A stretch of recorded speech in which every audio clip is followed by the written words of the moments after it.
Iis Dahlia sering ngomel jika anak-anaknya pulang terlambat.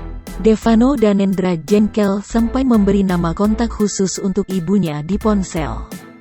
Iis Dahlia diketahui memiliki 2 anak dari 2 pernikahannya, yakni Salsabila Juwita dan Devano Danendra.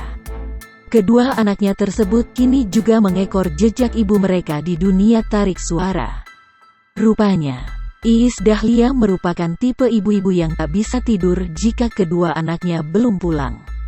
Diceritakan Iis Dahlia, jika dirinya sampai di rumah duluan daripada anak-anaknya, ia selalu mengontak kedua anaknya agar cepat pulang. Akibat kebiasaannya itulah, Iis Dahlia punya nama khusus di ponsel anak-anaknya. Sampai di handphone anak gue tuh, gue dikasih nama Ayo Pulang, kata Iis Dahlia sambil tertawa. Sebagai ibu, wanita 49 tahun itu selalu merasa ketar-ketir saat kedua anaknya belum pulang padahal sudah larut malam.